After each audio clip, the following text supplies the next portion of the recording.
आज हमारे पास जो दस्तावेज हैं वे 22 नवंबर 2025 के भारत की एक बहुत ही उलझी हुई तस्वीर दिखाते हैं। और इन सभी को पढ़ने के बाद एक बड़ा सवाल मन में आता है, क्या हमारे स्थापित नियम, हमारी संस्थाएं और पुराने तौर तरीके आज की तेज रफ्तार चुनौतियों का सामना करने के लिए तैयार हैं? बहुत जरूरी सवाल है। हम इसी सवाल को 3 अलग-अलग मैदानों में परखेंगे।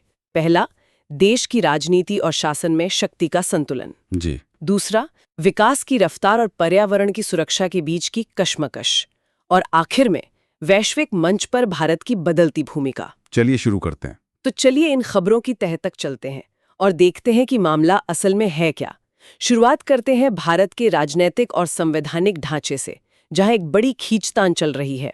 पहला मुद्दा सीधे तौर पर संविधान और राज्यों के अधिकारों से जुड़ा है। हाँ, और ये काफी समय से चल रहा था। बिल्कुल। कई राज्यों से, खासकर जहां विपक्षी दलों की सरकारें हैं, ये शिकायतें लगातार आ रही थीं कि विधानसभा से बिल पास होने के बाद भी राज्यपाल उन्हें महीनों, संचित सालों तक लटकाए रखते हैं। जी। इसी को लेकर अब सुप्रीम कोर्ट का एक अहम फैसला आया है। बिल्कुल, मामला काफी गंभीर हो गया था। सुप्रीम कोर्ट ने अपने फैसले में कहा है कि वो राज्यपालों या राष्ट्रपति के लिए कोई समय सीमा कोई टाइम लिमिट तय नहीं कर सकते। एक मिनट, अगर कोई समय सीमा ही नहीं है तो फिर फैसले का फायदा क्या हुआ? ये तो थोड़ा अजीब लगता है। हाँ, पहली नजर में ऐसा ही लगता है। इससे तो राज्यपालों को और छूट मिल गई। लेकिन अदालत ने इसमें एक बहुत जरूरी बात जोड़ी है। उन्होंने साफ किया है कि राज्यपाल किसी बिल को अनिश्चित काल तक हमेशा के लिए अपनी जेब में रखकर नहीं बैठ सकते। अच्छा। उनका कहना है कि अगर किसी मामले में बहुत ज्यादा एक अनुचित देरी होती है तो अदालत उस मामले में दखल दे सकती है। तो एक तरह की चेतावनी है। हाँ, एक तरह से अदालत शक्तियों के पृथक्करण के सिद्धांत का सम्मान कर रही है। वो सीधे दखल नहीं देना चाहती, लेकिन अपनी निगरानी की भूमिका भी नहीं छोड़ रही। अब इस फैसले पर हमारे पास 2 अलग अलग नजरिए हैं। द हिंदू का संपादकीय इसे संघवाद पर प्रहार कहता है। जी। संघवाद यानी भारत का वो मूल ढांचा जहां केंद्र और राज्यों के बीच शक्तियों का बंटवारा है। ये फैसला उस बंटवारे को कमजोर करता है, ऐसा क्यों कहा जा रहा है? देखिए, द हिंदू का तर्क बहुत सीधा है। वो कहते हैं कि इस फैसले ने राज्यपालों को एक तरह से वीटो पावर दे दी है, वो भी बिना किसी जवाबदेही के। सबसे चिंताजनक बात जो लेख उठाता है वो ये है, मान लीजिए विधानसभा एक बिल पास करती है, राज्यपाल उसे रोक लेते हैं। ठीक है। अब विधानसभा अपनी ताकत का इस्तेमाल करके उसे दोबारा पास कर देती है। पहले माना जाता था कि अब तो मंजूरी देनी ही होगी। हाँ, यही तो प्रक्रिया है। लेकिन इस फैसले के बाद राज्यपाल उस दोबारा पास हुए बिल को राष्ट्रपति के पास विचार के लिए भेज सकते हैं। अच्छा, तो फिर तो विधानसभा की शक्ति लगभग शून्य हो जाती है। बिल्कुल। द हिंदू के मुताबिक ये एक तरह से चुनी हुई राज्य सरकार के फैसलों को दरकिनार करने का एक रास्ता खोलता है। वहीं जनसत्ता का नजरिया इससे थोड़ा अलग है। वो इसे एक संतुलन साधने वाली कोशिश के तौर पर देख रहा है। हाँ, जनसत्ता का मानना है कि अदालत ने एक बीच का रास्ता निकालने की कोशिश की है। उन्होंने राज्यपालों को उनकी जिम्मेदारी याद दिलाई है कि आप अनिश्चित काल तक बिल नहीं रोक सकते। तो एक संतुलन बनाने की कोशिश। जी। अखबार का निचोड़ ये है कि अदालत ने ये साफ कर दिया है कि एक राज्य में चुनी हुई सरकार ही असली ताकत है। तो एक तरफ वो राज्यपाल पर लगाम कस रही है और दूसरी तरफ सीधे सीधे समय सीमा न बताकर अपनी संवैधानिक सीमाओं में भी रह रही है। तो एक तरफ अदालत स्थापित नियमों और व्यवहारिक राजनीति के बीच संतुलन बना रही है और दूसरी तरफ लोकतंत्र का एक और स्थापित नियम है, एक मजबूत विपक्ष। बिल्कुल। लेकिन एक लेख के मुताबिक यहाँ भी जमीनी हकीकत कुछ और ही कहानी कह रही है। बिल्कुल। दैनिक भास्कर में पवन के वर्मा का एक लेख है। वो हाल के बिहार चुनाव परिणामों के बहाने कांग्रेस पार्टी की स्थिति पर बहुत गंभीर सवाल उठाते हैं। बिहार चुनाव, जहां कांग्रेस ने सिर्फ 6 सीटें जीती। हाँ, वो कहते हैं कि ये कोई छोटी मोटी हार नहीं है, बल्कि एक बहुत बड़ी और पुरानी बीमारी का लक्षण है। आंकड़े क्या कहते हैं?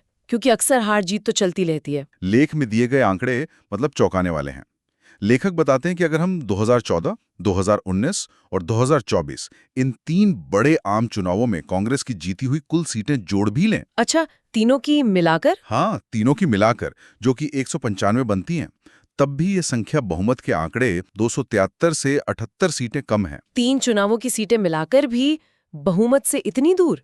ये तो सच में एक बड़ी तस्वीर पेश करता है। यही लेखक का तर्क है।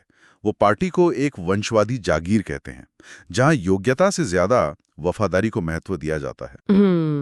उनकी सबसे तीखी आलोचना इस बात पर है कि लगातार बड़ी हार के बाद भी पार्टी में कोई जवाबदेही तय नहीं होती, कोई बड़ा बदलाव नहीं दिखता। ये तो काफी तीखी आलोचना है, लेकिन क्या लेख में ये भी बताया गया है कि पार्टी के भीतर से इस पर क्या प्रतिक्रिया है, या ये सिर्फ एक बाहरी विश्लेषक का नजरिया है? नहीं, ये एक विश्लेषक का ही नजरिया है, लेकिन उनका मुख्य तर्क पार्टी की आलोचना से भी बड़ा है।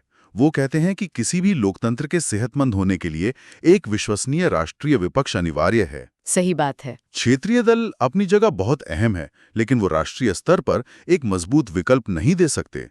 लेख एक बहुत ही चुभते हुए सवाल के साथ खत्म होता है। क्या? कि अगर कांग्रेस खुद को नहीं बदलती तो इतिहास गवाह है कि राजनीति में खाली जगह ज्यादा देर तक नहीं रहती। उसे भरने के लिए कोई नया विकल्प जरूर उभरता है। तो राजनीतिक मैदान की इस जद्दोजहद से अब चलते हैं अर्थव्यवस्था के मैदान में। यहाँ भी वही सवाल है, पुराने पड़ चुके नियम और आज की जरूरतें। और इसका सबसे बड़ा उदाहरण है हमारे श्रम कानून। हाँ, जिन पर एक बहुत बड़ा फैसला हुआ है। हाँ, इसे मदर ऑफ ऑल रिफॉर्म्स यानी सभी सुधारों की जननी कहा जा रहा है। सरकार ने 29 पुराने और जटिल श्रम कानूनों को हटाकर उनकी जगह 4 नए सरल लेबर कोड लागू कर दिए हैं। 29 कानूनों की जगह सिर्फ 4? जी। अरविंद पनघड़िया अपने लेख में बताते हैं कि हमारे पुराने कानून, जिनमें से कई तो आज़ादी से भी पहले के थे, इतने ज्यादा जटिल थे कि मजाक में एक कहावत बन गई थी। क्या कहावत थी? कहावत थी कि आप भारत के 100% श्रम कानूनों को लागू कर ही नहीं सकते बिना 20% का उल्लंघन किए। मतलब एक कानून का पालन करो तो दूसरा टूट जाएगा। एकदम सही। ये कानून आज की डिजिटल और सर्विस आधारित अर्थव्यवस्था के लिए बने ही नहीं थे। वाह, ये तो बड़ा दिलचस्प तर्क है कि कानून की वजह से ही कंपनियां बौनी यानी छोटी रह गईं। ये सुनने में थोड़ा अजीब लगता है।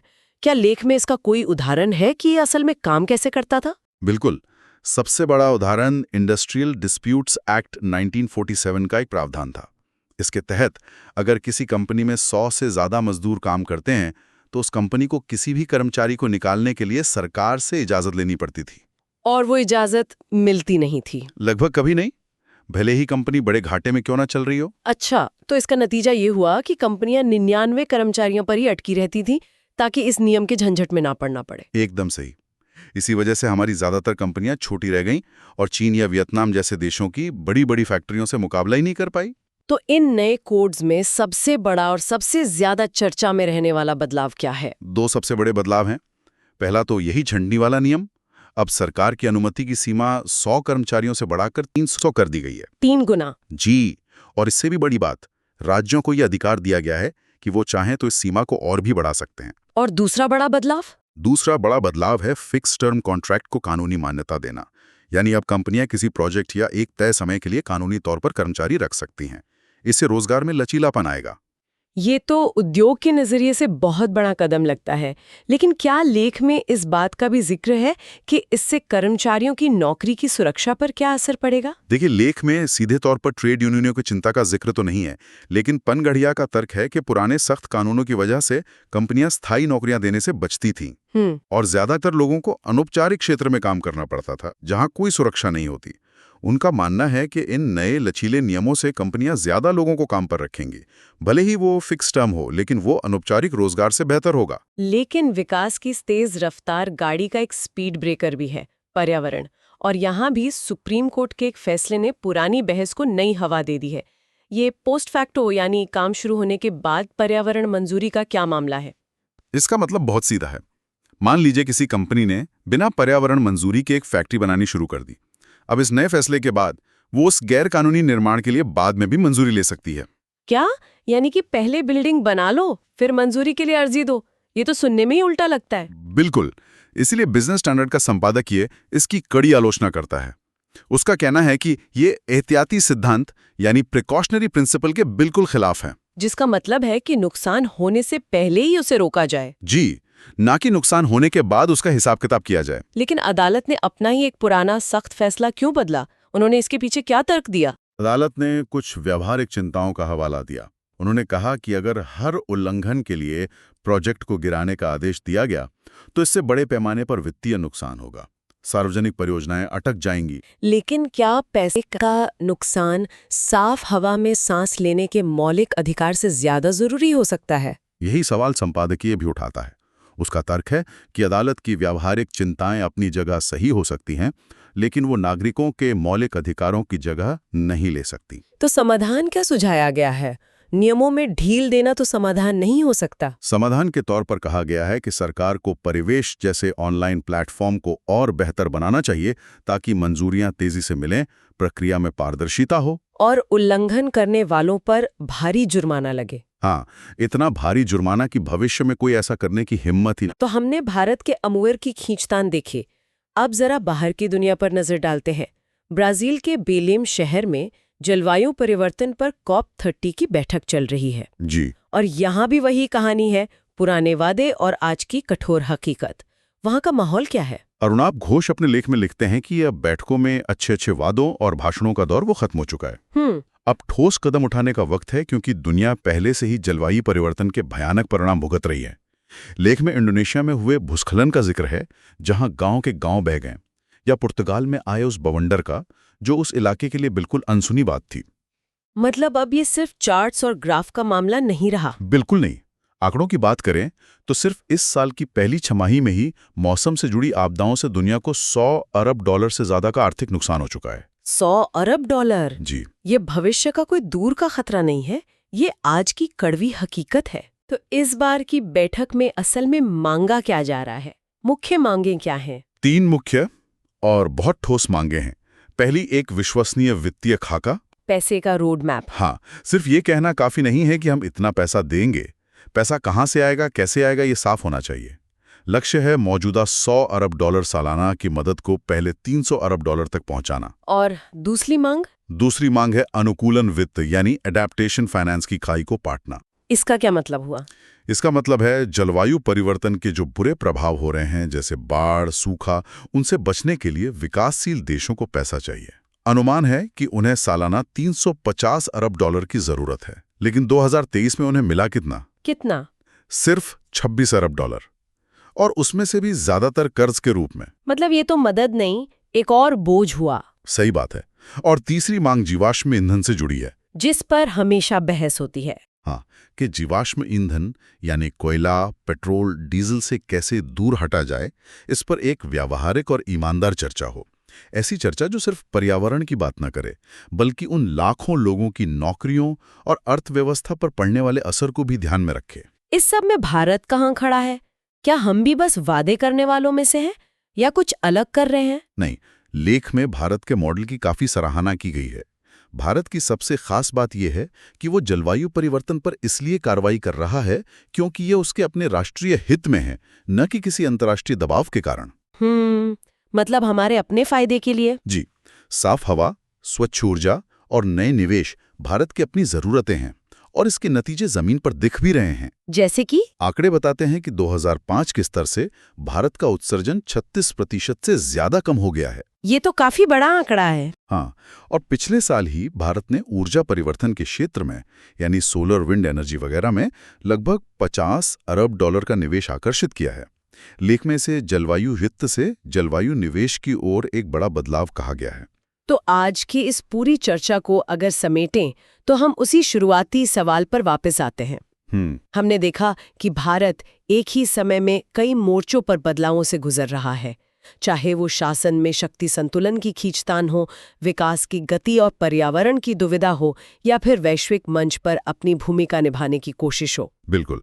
आज हमने जिन भी स्रोतों पर बात की, उन सब में एक धागा कॉमन है: स्थापित नियमों और व्यवहारिक बदलाव की जरूरत के बीच का तनाव। सही है। चाहे वो संविधान के अनुच्छेद हों, दशकों पुराने श्रम कानून हों, या फिर वैश्विक जलवायु समझौते। असली चुनौती सिर्फ नए नियम बनाना नहीं है, बल्कि उन्हें एक जटिल और तेजी से बदलती दुनिया में कारगर बनाना है। एकदम सही। और सोचने वाली बात यह है कि जब कानून की भावना और वक्त की जरूरतें एक दूसरे से टकराती हैं, तो आगे का रास्ता क्या होता है? क्या हमें नियमों को मोड़ना चाहिए, उन्हें फिर से लिखना चाहिए, या उनकी एक नई व्याख्या खोजनी चाहिए? शायद इन्हीं सवालों के जवाब में भविष्य का रास्ता छिपा है।